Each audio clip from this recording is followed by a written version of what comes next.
অনেক দিন পরে আমার একটা ছোট্ট ব্লগে আমার ডিজিটাল ডায়েরির সকল বন্ধুদের ওয়েলকাম আর আমার অফুরন্ত ভালোবাসা। আর তোমাদের ভালোবাসায় আমিও ভালো আছি।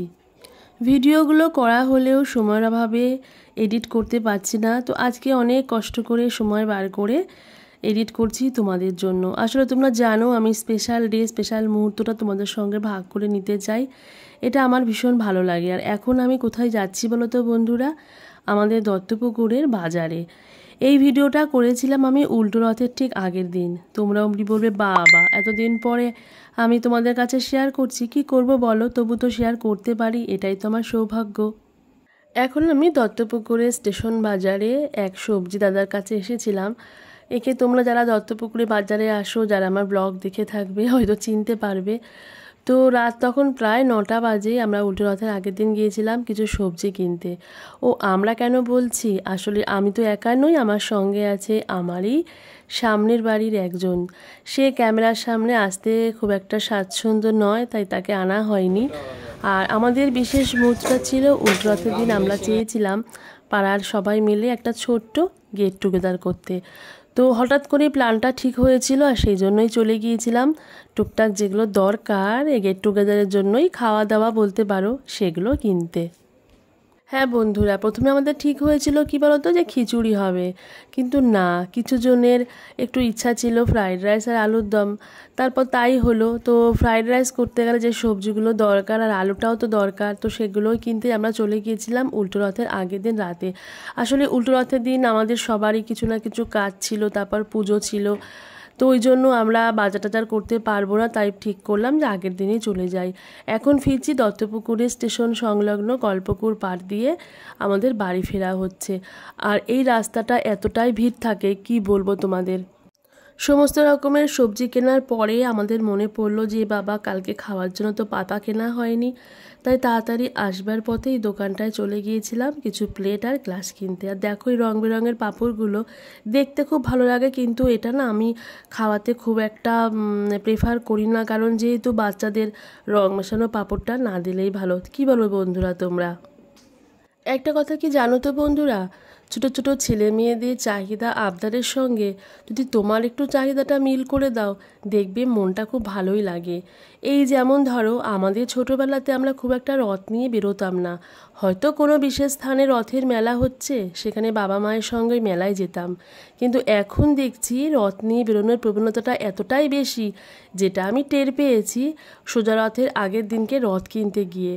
আমি তোমাদের কি বলবো, 10 জনের সঙ্গে দেখা হলে তার মধ্যে একজনের হাতে দেখছি একটা কেনা রথ।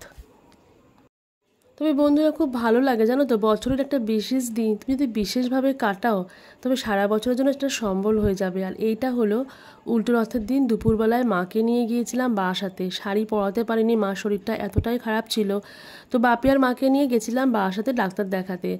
আর এই আমরা বেরিয়ে পড়েছিলাম উল্টো রথের দিনকে রথ নিয়ে।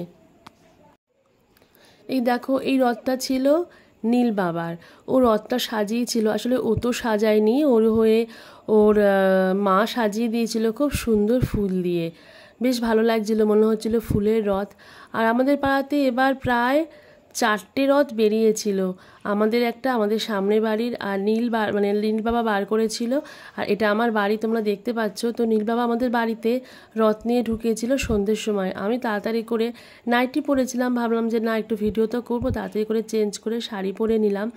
আর এই একটা ভালো সুবিধা হয়েছে বন্ধুরা, আজকাল ভিডিওর জন্য মাঝে মাঝে তবু শাড়িগুলো একটু নাচ নাচ নাচ নাচ নাচ নাচ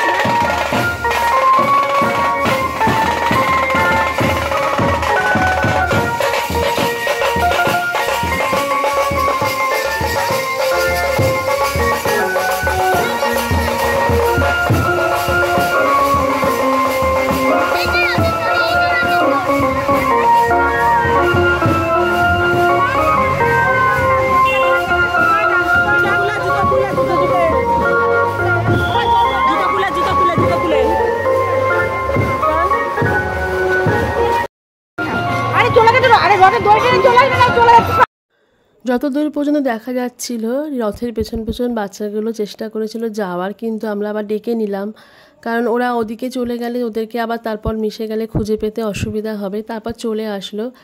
আর এবার আমরা যেটুকু পেরেছি রথ নিয়ে তাড়াতাড়ি করে, আমাদের তো পাটা খুব ছোট্ট, তো ঘুরে নিলাম। কিন্তু আমাদের এই যে হেড মিস্ট্রেস বলতে পারো ডলিদি খুব বকাবকি করলো, বলছো তোমরা এখনও রথ নিয়ে ঘুরছো, তাহলে কখন তোমরা রান্না বান্না করবে। তো এই চট করে কোনো রকমে একটু ঘুরে তারপর ওদেরকেই বললাম তোরা রথ নিয়ে বেরো, আমরা তখন রান্না বান্না শুরু করে দিলাম। আর এটা ঠিক জানো তো বন্ধুরা, যে কোনো কাজে দায়িত্ববান একজন থাকলে সেই কাজটা খুব সুষ্ঠুভাবে হয়ে যায় কিন্তু।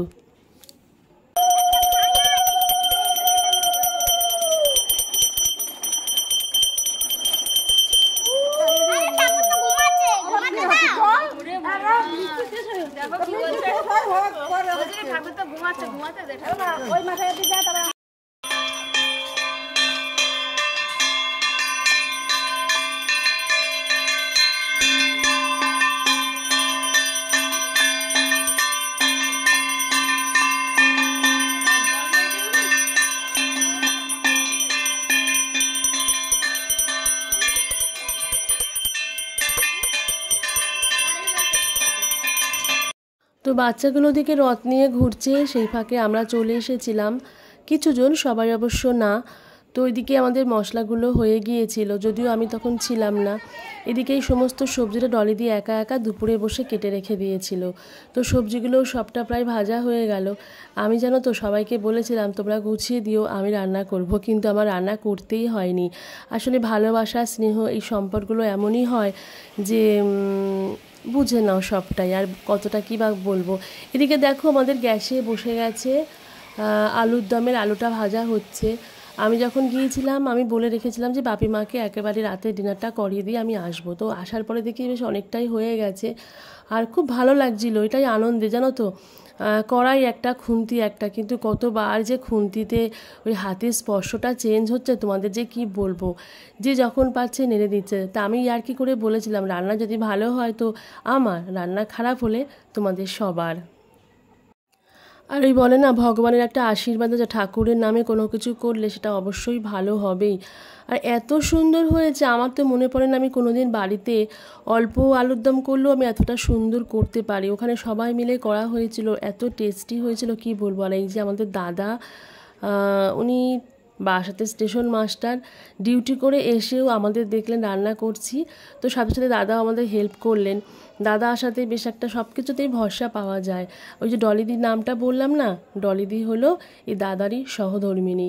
আর এদিকে দেখো আমাদের আলুর দম হয়ে গেছে, এবার ভাতের প্রিপারেশান চলছে। চালটা অনেকক্ষণ, যেরকম জানো তোমরা ফ্রাইড রাইস করতে গেলে যে প্রসেসটা, সেরকমভাবেই আমরা চালটা ভিজিয়ে রেখেছিলাম। তারপর জলের মধ্যে লবণ দেওয়া হচ্ছে, একটু গোটা গরম মশলা দেওয়া হচ্ছে, দিয়ে তারপরে ভেজানো চালটা ওর মধ্যে দিয়ে সুন্দর করে ভাতটা করা হয়েছে। আর এটা সবাই জানি যে ফ্রাইড রাইস বলো বিরিয়ানি বলো, চালটা কিন্তু খুব সুন্দর করে নামাতে হয়, আর সেটা খুব সুন্দরই হয়েছিল, মানে এত সুন্দর ঝরঝরে হয়েছিল যে কি বলবো তোমাদেরকে। এটা ধরো ঢেলে দিই না গো, নালে ওখানে জল ছলকে যাবে। তোমরা না খামালে কিন্তু চাল নাড়ো। ও আচ্ছা, এটা না নাড়ো, তাহলে তুমি নাড়োই পাচ্ছ, ওটা দিই নাড়ো। ওদিকে যাবে কেউ নাড়াও, আর ওদিকে রাখো, ব্যাস হয়ে যাবে। ওটা হয়ে যাবে, আগে জল হয়ে যাবে।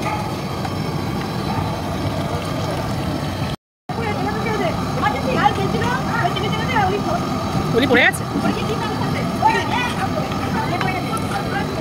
কথাগুলো শুনে তোমরা বুঝতে পারলে নিশ্চয়ই, দেখতে যে কত রকমের কতজন আমরা একসঙ্গে কমেন্ট করছি ভাতটা রান্না করতে গিয়ে।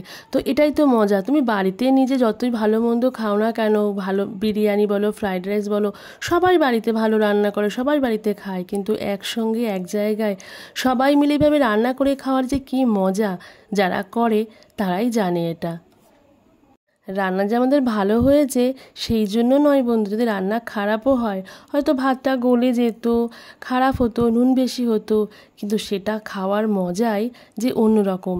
তাই জন্যই তো মাঝে মাঝে আমাদের মনে এই একসঙ্গে গেট টুগেদার বলো, পিকনিক বলো, একসঙ্গে রান্না খাওয়া বলো, এই চেতনাটা জেগে ওঠে। আর একজনের মনে যদি জেগে ওঠে, বাকি 5 জন সেটাতেই আমরা সাড়া দিয়ে শুরু করে দিই।